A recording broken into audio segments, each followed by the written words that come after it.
আকৌ পুনৰ সংবাদমেল সম্বোধন কৰিব লগা হ'ল।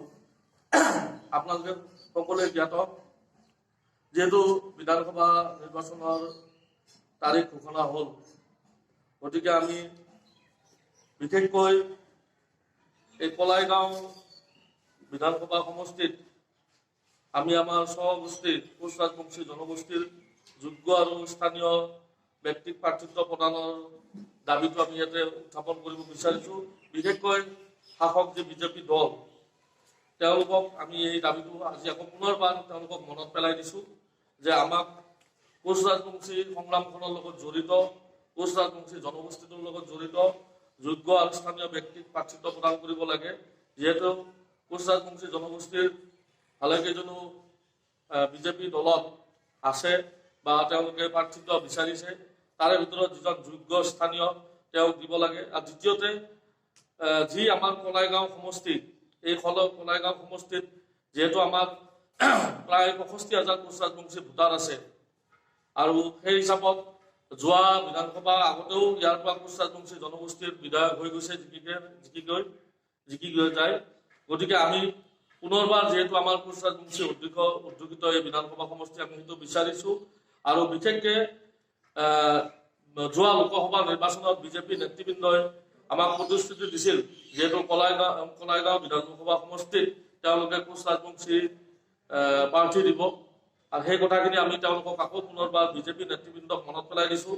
আৰু লগতে অন্য যি ৰাজনৈতিক দল আছে তেওঁলোককো আমি এটা দাবী জনাইছোঁ যে কোচ ৰাজবংশী জনগোষ্ঠীৰ প্ৰাৰ্থী হ'ব লাগিব। আৰু নহ'লে যিহেতু এই বিশাল কলাইগাঁও বিধানসভা সমষ্টিটো আমি লাঞ্ছিত বঞ্চিত শোষিত হৈছোঁ, আপোনালোকে সকলোৱে জ্ঞাত। কলাইগাঁও বিধানসভা সমষ্টিত যিখিনি হ'ব লগা আছিল, আৰ্থিকভাৱে হওক, সামাজিকভাৱে হওক, শিক্ষাৰ ফালে হওক, উন্নয়ন ফালে একো হোৱা নাই। গতিকে কলাইগাঁও নগৰখনো আপোনালোকে জানে। তেনে ক্ষেত্ৰত আমাক এজন উপযুক্ত কোচ ৰাজবংশী জনগোষ্ঠীৰ যোগ্য প্ৰাৰ্থী আমাক লাগে, আৰু আমি দাবী জনাইছোঁ। আৰু নহ'লে কোচ ৰাজবংশীক বাদ দি অন্যক যদি প্ৰাৰ্থী দিয়ে, তেতিয়াহ'লে আমিও এই বিধানসভা নিৰ্বাচনত কলাইগাঁৱত আমিও বিকল্প চিন্তা কৰিব লাগিব, কোচ ৰাজবংশী সংগঠনসমূহে আৰু লগতে কোচ ৰাজবংশী ৰাইজে।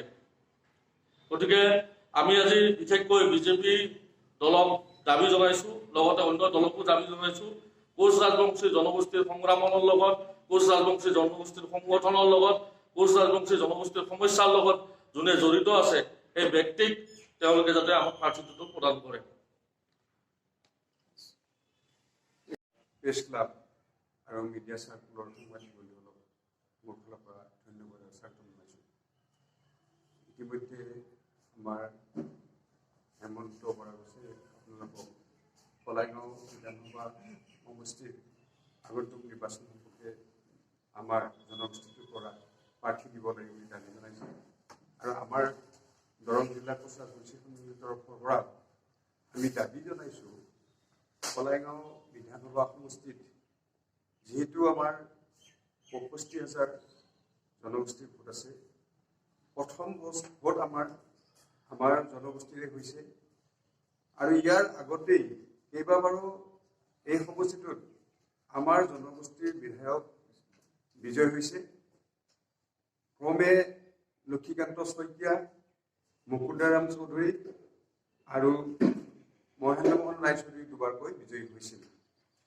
আমি আগন্তুক নিৰ্বাচনত ভাৰতীয় জনতা পাৰ্টিৰ পৰা আমাৰ কোচ ৰাজবংশী জনগোষ্ঠী, আমাৰ জনগোষ্ঠীটোৰ লগত যিয়ে সততে কাম কৰি আছে, জনগোষ্ঠীটোৰ উত্তৰণৰ হকে মাত মাতি আছে, তেনেকুৱা ব্যক্তিক আমি প্ৰাৰ্থিত্ব প্ৰদান কৰিবৰ কাৰণে আমি ভাৰতীয় জনতা পাৰ্টিক দাবী জনাইছোঁ।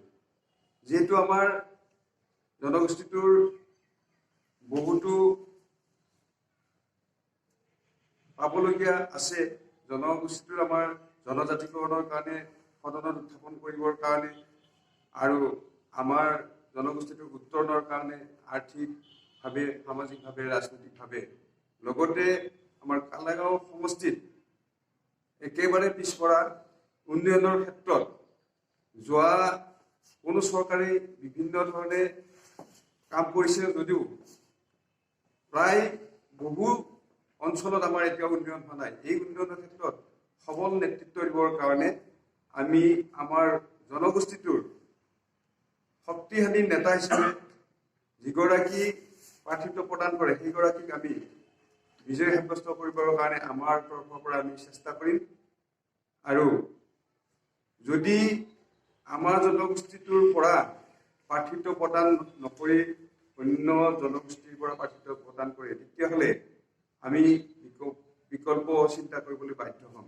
সেয়ে আমাৰ তৰফৰ পৰা আমি জনাইছোঁ যে বিশেষকৈ ভাৰতীয় জনতা পাৰ্টীৰ পৰা আমাৰ জনগোষ্ঠীটোৰ পৰা প্ৰাৰ্থিত্ব প্ৰদান কৰিবৰ কাৰণে, কিয়নো যোৱা লোকসভা নিৰ্বাচনতো আমাৰ ঘোষণা কৰিছিল যে কলাইগাঁও বিধানসভা সমষ্টিত আগন্তুক নিৰ্বাচনত আমাৰ জনগোষ্ঠীটোক প্ৰাৰ্থিত্ব প্ৰদান কৰিব।